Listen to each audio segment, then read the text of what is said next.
Yo les Simpson maniaques, on va attaquer la deuxième et principale partie de ce diptyque sur les Simpsons le film. Il y a de quoi dire, alors ne perdons pas de temps.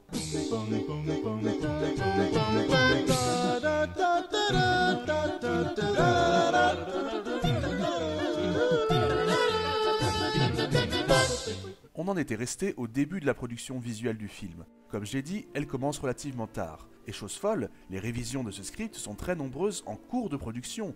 Imaginez la difficulté de tenir les délais. De la création du storyboard au bouclage du film, on parle d'une durée de prod qui est à peine le triple d'un épisode classique. Pour un film cinéma, j'insiste, c'est peu, même si naturellement plus de monde bosse dessus et que de nouvelles technologies permettent de simplifier le processus. Ces changements tardifs sont notamment dus à une volonté claire et nette, rendre le film le plus rythmé possible. Il ne doit pas traîner, tout le monde doit surpasser et rendre le tout le plus efficace possible. Voyons quelques changements majeurs. Déjà, le générique a été raccourci. Ensuite, au départ, c'est Marge qui devait péter les plombs dans l'église. Cela a été changé pour plusieurs raisons. Déjà, c'était jugé trop sombre. Ensuite, on aurait pu se demander inutilement au cours du film, est-ce que ça va encore lui arriver? La voir être enroulée dans le tapis aussi, bof bof.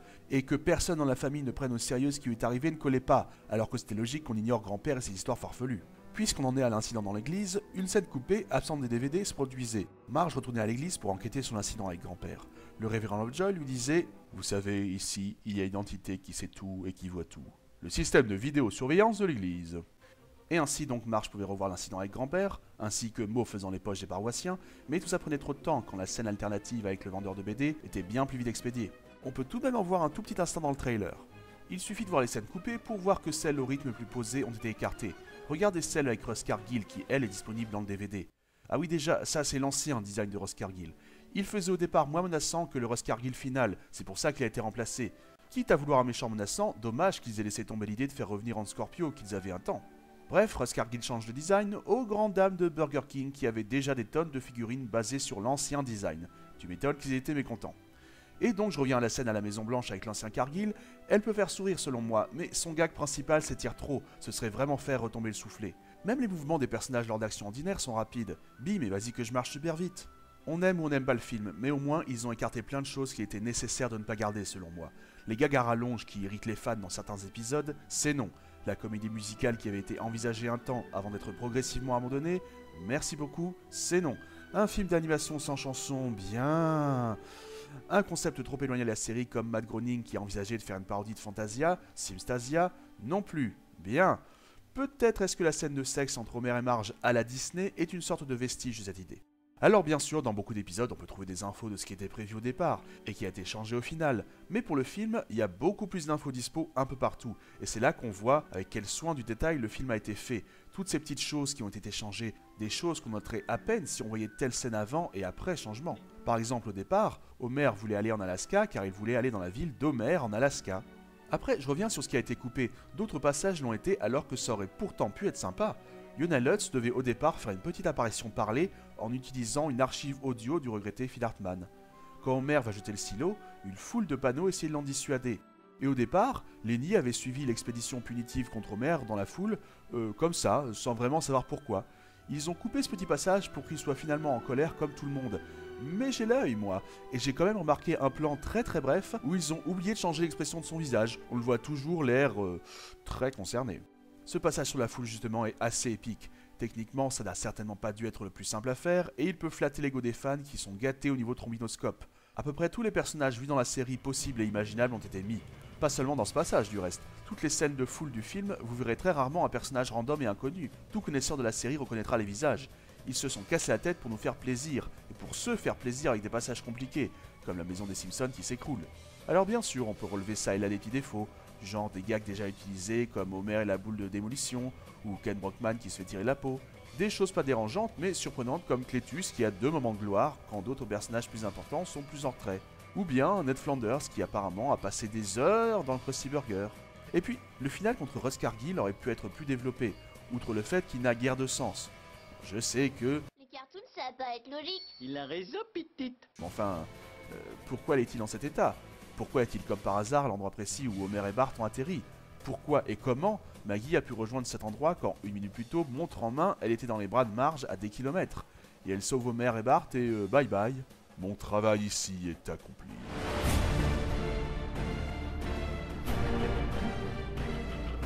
Elle a d'ailleurs rejoint les bras de Marge quand Homer et Bart reviennent en bas. Enfin bon, allez. Moi, je suis plus concerné par la mort du Dr Nick. C'est quand même cruel. Tu sais qu'il est toujours vivant dans la série, hein? Ah bon? Mais pourquoi je pleure alors? Je sais pas. T'es con? Ouais. Bon, allez, continuons.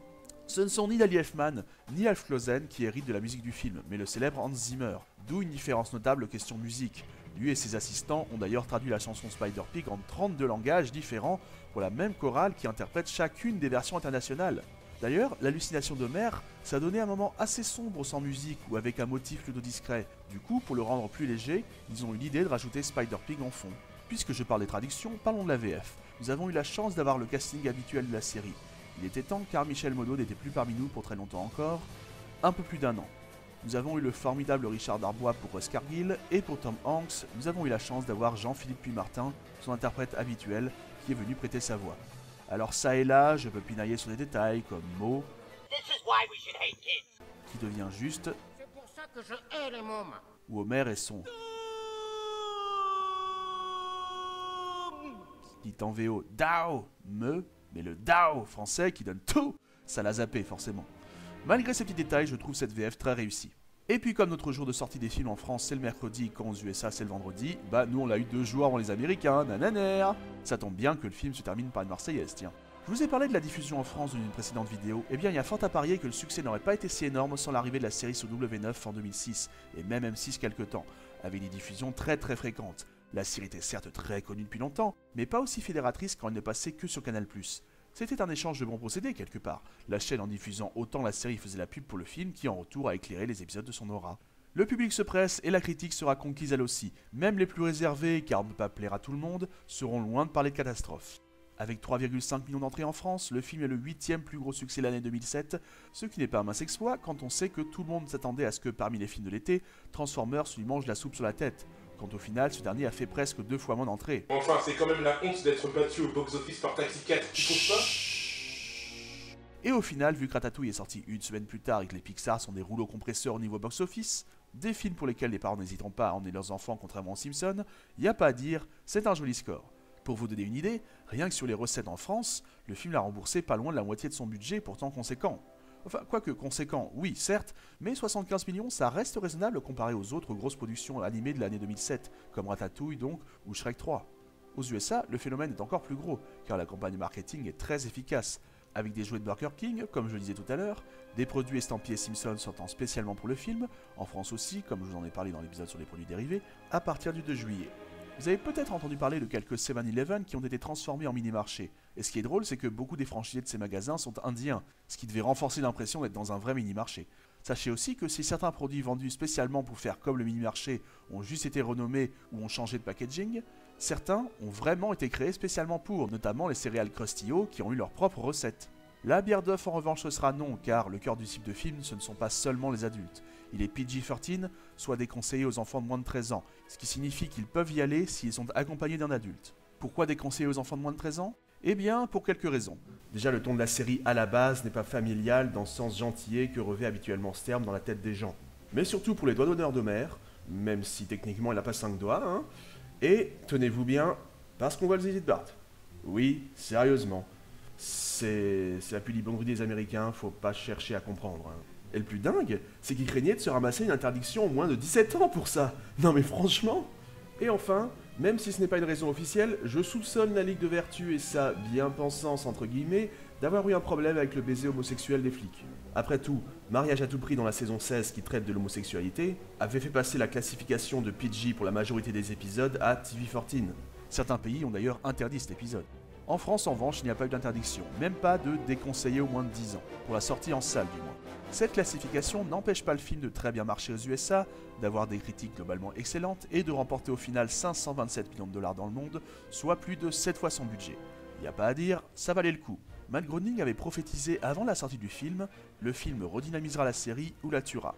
Et bien avec le recul, en fait, il semble qu'il n'ait fait ni l'un ni l'autre. Son succès critique et public n'a pas fait de mal à la série, mais les audiences n'ont pas monté pour autant, ni brusquement descendu. Elles baisseront avec les années, oui, mais ce sera bien plus progressif et dû à d'autres raisons.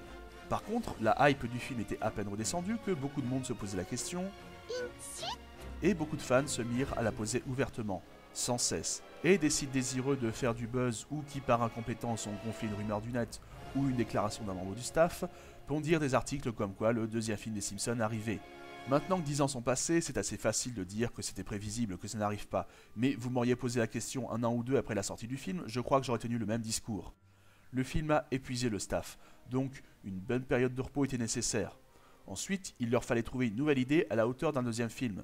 L'homme qui vint pour être le dîner était au départ prévu pour être l'épisode final de la saison 24, mais a été repoussé de plus de 18 mois, son scénario ayant été, selon Al Jean et David Mirkin, sérieusement considéré pour être le point de départ d'une éventuelle suite au film des Simpsons. Et ils n'ont pas poursuivi dans cette voie. Comme c'est triste. Matt Groening a dit il y a déjà des années qu'une suite ok, mais qu'il allait falloir être très patient. Et en 2010, Al Jean a dit sans embâche que ce serait à la fin de la série, ce qui devient de plus en plus crédible avec les années qui passent. Et puis, sans aller jusqu'à dire que c'est des papis, le fait est qu'aujourd'hui, les membres historiques du staff ont la soixantaine. Pas sûr qu'ils aient encore la pêche nécessaire pour mener de front séries et films, même secondés par une nouvelle équipe. D'autant que, comme vous le savez sans doute, Matt Groening est en train de développer une nouvelle série, Désenchantement, pour Netflix. Donc, désolé de finir sur un point négatif, mais si vous espérez une annonce comme quoi le prochain film sortira en 2018, eh bien... n'y comptez pas trop. En tout cas, voilà les loulous, j'espère que ce double épisode vous aura plu, je voulais fêter dignement les 10 ans de sortie du film. On se retrouve dans 10 jours pour un épisode sur le sexe et la nudité dans la série. Oui, oui, vraiment. J'ai trouvé des choses à dire et je pense sans être putassier ou pas trop. À la prochaine!